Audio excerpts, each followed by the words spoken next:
बेटा। हाँ माँ बोलो। आज तेरे मामा के यहाँ हवन और कीर्तन है, तो बेटा तू मेरे साथ चल लेना। माँ, मामा जी की यहाँ हवन और कीर्तन में मेरा क्या काम है? तो बेटा तुझे वहाँ काम कराने थोड़ी लेके जा रही हूँ, मैं अकेली जा रही हूँ, तो सोचा तुझे साथ ले चलती हूँ। वैसे भी आज तेरी ऑफिस की छुट्टी है, इसलिए तुझे साथ लेके जा रही हूँ। पूजा पाठ तू भी देख लेगा, और बेटा तू चलेगा तो तेरे मामा जी को भी बहुत अच्छा लगेगा। क्या माँ, आप भी? आपको तो पता है ना, मुझे हफ्ते में एक ही छुट्टी मिलती है। अब मामा जी की यहाँ चला जाऊंगा तो मेरा पूरा दिन खराब हो जाएगा।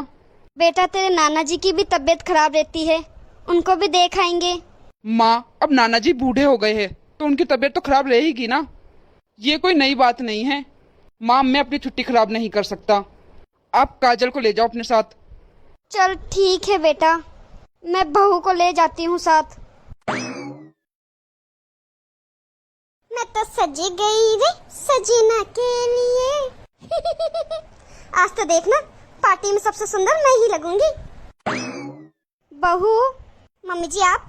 हाँ बोलिए। बहू मैं ये कह रही थी, आज तेरे मामा ससुर के घर हवन है और कीर्तन है, तो बेटा क्या तू मेरे साथ चल लेगी? मम्मी जी आपने चश्मा लगा रखा है, तो भी आपको क्या मैं सजी धजी नहीं दिख रही? अरे दिख रही है बहू, क्यों क्या हुआ? मम्मी जी मैं जा रही हूँ किट्टी पार्टी में। सॉरी मम्मी जी, मैं आपके साथ कीर्तन में नहीं जा सकती। अरे बहू चल लेती, तेरी मामी जी को अच्छा लगता तू आती तो। मम्मी जी मामी जी को अच्छा लगता होगा, पर मुझे अच्छा नहीं लगता कीर्तन में बैठना। मुझे तो बैठे बैठे नींद आती है। आप एक काम क्यों नहीं करती, बाहर दीदी ऐसे ही घूम रही है, दीदी को ले जाओ साथ। क्या पता दीदी आपके साथ चली जाए कीर्तन में। ठीक है बेटा, मैं पायल से ही पूछ लेती हूँ।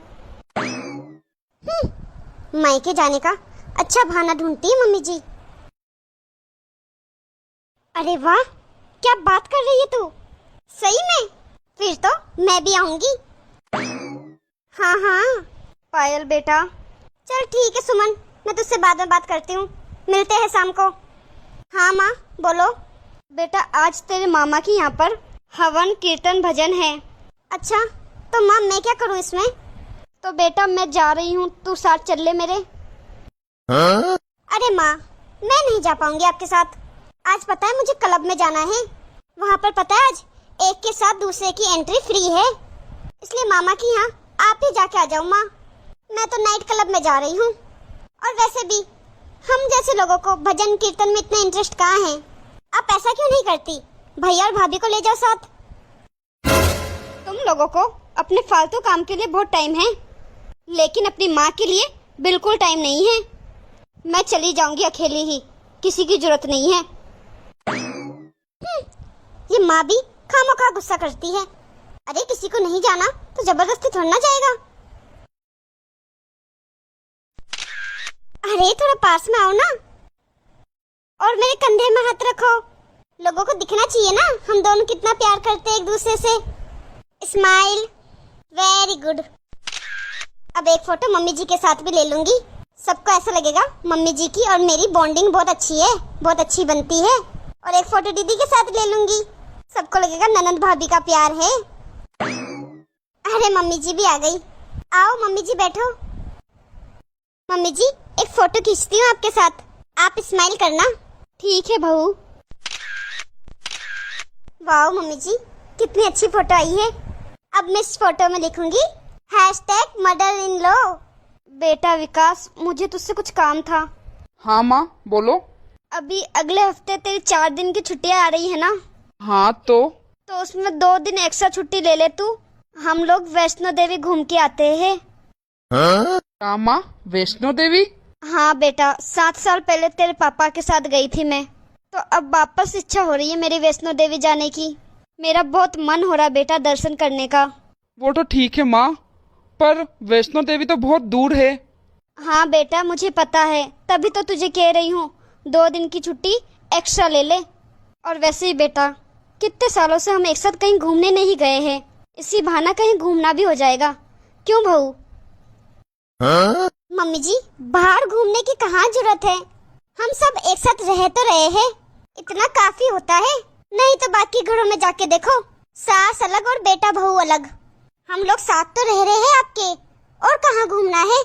और वैसे भी मम्मी जी, अगले हफ्ते इनकी 4 दिन की छुट्टी है ना, इन्होंने 4 दिन की छुट्टी और बढ़ा दी है। कुल 8 दिन की छुट्टी है इनकी। उन छुट्टियों में हम मेरे मायके जा रहे हैं। हाँ मम्मी, बच्चे बहुत पीछे पड़े हैं कि नानी के घर जाना है, नानी के घर जाना है। इसलिए मैंने ही प्लान बनाया कि 4 दिन की छुट्टी है, 4 दिन की छुट्टी और ले लेता हूँ, बच्चों के उनके नाना मामा से मिला के ले आता हूँ। इसलिए मम्मी, अब हम दोनों और बच्चे तो मेरे ससुराल चले जाएंगे, तो इस घर को तो आप ही देखोगी ना पीछे से, इसलिए आप कहीं मत जाना। ठीक है बेटा। पता नहीं मम्मी जी का भी क्या है, कभी भी हम कहीं जाने का प्लान बनाएंगे, मम्मी जी बीच में अड़ंगा पक्का डालती है। बस बैठे बिठाए फ्री फोकट में घूमने का प्लान बनाती रहती है। अच्छा हुआ आपने मम्मी जी को मना कर दिया, मुझे तो लगा आप मम्मी जी को हाँ कह दोगे और फिर मेरे मायके जाने का प्लान कैंसिल हो जाएगा। और अगर आप मम्मी जी को हाँ कह देते ना, फिर भी मैं अपने तो मायके जाती, भले अकेले जाती। अरे तो मैं अकेले थोड़ी ना जाने दूंगा तुम्हारे मायके, मैं भी चलूंगा साथ में। हाँ हाँ पता है मुझे, आप मुझे अकेला नहीं छोड़ सकते। 1 हफ्ते बाद। अरे भाभी, अब रास्ते में इतना सोना पहन के जा रही हो? हाँ दीदी, आखिर मेरे मायके के वहाँ के लोग देखेंगे तो उनको भी तो पता लगना चाहिए कि हम कितने पैसे वाले हैं। अरे काजल, तैयार हो गई? सब पैक कर दिया ना? हाँ हाँ कर दिया, और तैयार भी हो गई मैं। बच्चे कहाँ हैं? बच्चे तो मामा के घर जाने के इतने उतावले हैं कि वो तो गाड़ी में जाकर बैठ भी गए। अरे माँ, आप कहाँ जा रही हो बैग लेकर? हाँ मम्मी जी, इतना सामान लेकर कहाँ जा रही हो? माँ, आप भी जा रही हो भाभी के मायके? नहीं नहीं बेटा, मैं वैष्णो देवी जा रही हूँ। क्या वैष्णो देवी? वैष्णो देवी? लेकिन माँ, आप किसके साथ जा रही हो? बेटा, वो गांव से बस जा रही है 4 धाम के लिए, बस उसी में जा रही हूँ। पर माँ, हम में से तो आपके साथ कोई नहीं जा रहा, आप अकेली कैसे जाओगी? हाँ माँ, आप अकेली कैसे जाओगी? हाँ माँ, आप अकेली नहीं जा पाओगी। क्यों नहीं जा सकती मैं? तुम तीनों से ज्यादा दुनिया देखी है मैंने, और तुम दोनों भाई बहन को मैं छोटे से बड़ा कर सकती हूँ अकेली। तो क्या मैं वैष्णो देवी अकेली नहीं जा सकती? अगर तुम लोगों के भरोसे बैठ गई तो मेरा इसी घर में दम घुट जाएगा। तुम लोग तो इतने बिजी हो। तुम लोगों को एक बात बोलूं बेटा, आजकल के बच्चों के पास अपने माँ बाप के लिए बिल्कुल भी टाइम नहीं है। पर माँ बाप कितने भी बिजी हो, पर अपने बच्चों के लिए टाइम निकाल ही देते हैं। भले माँ बाप का लाखों का नुकसान ही क्यों ना हो रहा हो, क्योंकि माँ बाप के लिए अपने बच्चों से बढ़कर कुछ नहीं होता है। माँ बाप अपनी जवानी, अपना पूरा टाइम, समय सब दे देते हैं बच्चों के लिए। पर जब बच्चों की बारी आती है तब बच्चे अपने माँ बाप को पूछते तक नहीं है। बेटा, माँ बाप पूरी जिंदगी बच्चों के लिए इतना संघर्ष करते हैं कि हमारे बच्चे अपने पैरों में खड़े हो जाए, अपने मुकाम में पहुँच जाए, तब जाके हम बच्चों के साथ घूमेंगे फिरेंगे, उनके साथ अच्छा टाइम बिताएंगे। पर बेटा, ऐसा कुछ होता नहीं है। बच्चे जैसे ही बड़े हो जाते हैं वो अपनी दुनिया अलग ही बना लेते हैं, माँ बाप को तो बिल्कुल ही साइड कर देते हैं। बच्चे तो माँ बाप को बोझ समझने लग जाते हैं। बेटा, तुम्हारे भी बच्चे बड़े हो रहे हैं, अभी तो उनके लिए टाइम निकाल रहे हो, शौक पूरे कर रहे हो। कल को वही बच्चे जब तुम्हें नहीं पूछेंगे, तुम्हारे साथ बैठेंगे नहीं, घूमेंगे नहीं, तब तुम मेरी जगह खड़े होगे, तब तुम्हें मेरी बातें ये सब याद आएगी। चलती हूँ बच्चों। मम्मी जी, क्या हम भी आपके साथ वैष्णो देवी चल सकते हैं? हमें माफ कर दो मम्मी जी, आपने हमारी आंखें खोल दी। हाँ माँ, माफ कर दो हमें। हाँ माँ, मुझे भी माफ कर दो, मुझे भी चलना है वैष्णो देवी और आपके साथ खूब घूमना है। हाँ माँ, बाहर गाड़ी लगी हुई है, उससे हम आज वैष्णो देवी चलते हैं। पूरे 8 दिनों के बाद घूम फिर के आएंगे। ठीक है मेरे बच्चों। हेलो दोस्तों, तो कैसी लगी आपको हमारी ये कहानी?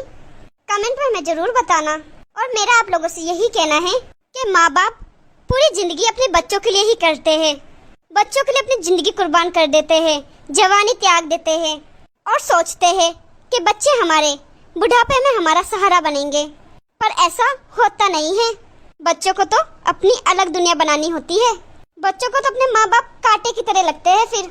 इसलिए मेरा आप लोगों से यही कहना है कि अपनी जिम्मेदारियों के साथ साथ अपनी जिंदगी जी लेना चाहिए और अपने शौक पूरे कर लेना चाहिए, क्योंकि बीता हुआ समय और बीती हुई जवानी लौटकर वापस नहीं आती। वीडियो अच्छी लगी हो तो लाइक, परिवार में शेयर जरूर कर देना। और अभी तक आपने हमारे चैनल को सब्सक्राइब नहीं किया है तो फटाफट से सब्सक्राइब कर देना, ताकि ऐसी ही वीडियो आपको आगे देखने को और मिलती रहे।